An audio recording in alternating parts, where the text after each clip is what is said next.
वैसे तो लोकतंत्र में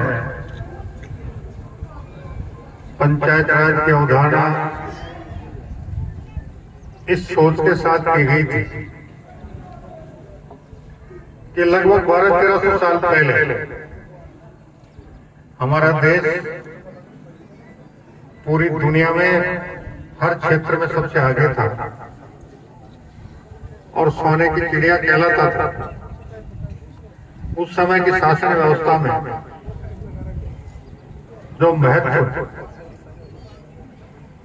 उस समय की लोगों के समूह की पंचायत का था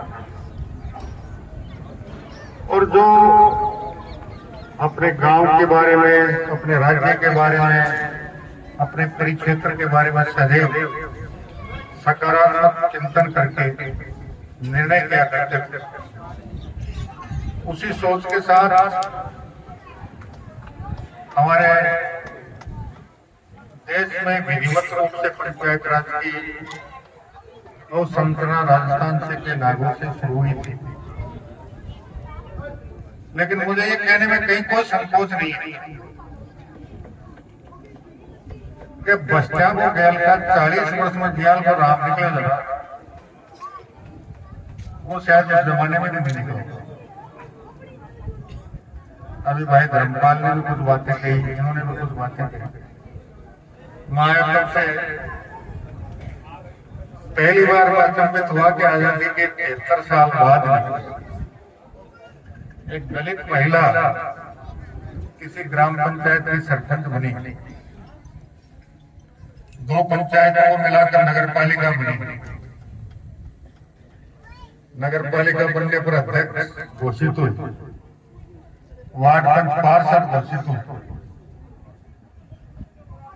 और अपने आप को क्षेत्रीय कहने वाले पार्षद अगर एक महिला को ये कहे कि ज्यादा बोलेंगे तो तेरी जबान काट लेंगे, तो मुझे तो उनके क्षेत्रों पे प्रशंसन लगता हुआ दिखाई देगा।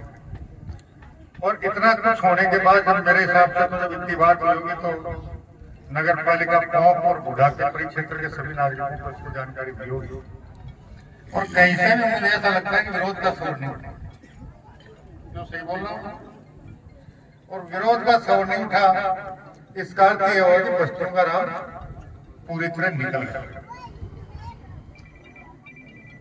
अब मैं निवेदन करना चाहूंगा कि प्रदेश में कहें, देश में कहें, अपने इलाके में कहें, सर्वाधिक आबादी किसान और मजदूर वर्ग। और तीसरी बात एक और सुन लो, वैसे तो कहते हैं कि भारत सर्वाधिक युवा आबादी वाला देश है और किशोरों की संख्या भी बहुत है, लेकिन हालात क्या है समाज में, कभी ध्यान दिया है क्या? परिवार पे भी ध्यान देते हो क्या? 13-13, 14-14 साल, 15-15 साल, 16-16 साल का टाबर क्या का कारनामा कर जाए तो कभी ध्यान नहीं देंगे। कारण क्या है? परिवार के मुखिया होने के नाते, पिता होने के नाते, दादा होने के नाते, ताऊ होने के नाते, काका होने के नाते, बड़े भाई होने के नाते परिवार की नीचे भावी पीढ़ी के प्रति आपके जो कर्तव्य और दायित्व बनते हैं उनका सही प्रकार से निर्वहन नहीं कर पाए। कोई भी इस बात पर ध्यान नहीं देता कि हम हमारी आने वाली पीढ़ी को अच्छी शिक्षा, सत्शिक्षा, सत्संस्कार कैसे दें। टाई लगा के स्कूल छोड़ दिया, बस में बिठा दिया, 7 घंटे स्कूल में रहा, बाकी 17 घंटे वो कहाँ रहता है, क्या करता है, किसकी संगत में रहता है, कैसी उठ बैठे, कैसी बोलचाल है। कोई माँ बाप ने, कोई मुखिया परिवार का मुखिया करे, कोई माँ करे, इस बात पर ध्यान देगा को टेम ही बोले। और उसी का परिणाम है हमारे किशोर और युवा आबादी का लगभग 1/3 हिस्सा जिस प्रकार के रास्ते पर चल रहा है वो ना सबके लिए सुखदायी है, ना परिवार के लिए सुखदायी है, ना समाज के लिए सुखदायी है, ना राष्ट्र के लिए सुखदायी है। इसलिए मेरो हाथ जोड़ निवेदन हो जाए, राजनीति को बहुत कराना जुम्मा लगता है, लेकिन एक तो खुद को करवाओ, धंधो जन इन्हें थोड़ा सा कम करो। और वो एक रड़क एक रड़क कार्य और बी के रड़क कार्य करो, दो करो ये रड़काना की लाने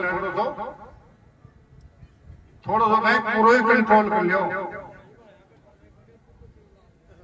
और खापरिया कोर ने रितेश ने रखबो समझ लियो और आवाली पीढ़ी ने चौकी संस्कार चौकी शिक्षा देवो सीख लियो घना तो खांसे को बुढ़ापो और ताकि आवाली पीढ़ी को भविष्य भी सुखदायी हो और नए खाखा रगड़कार दिया गया चला जाएगा।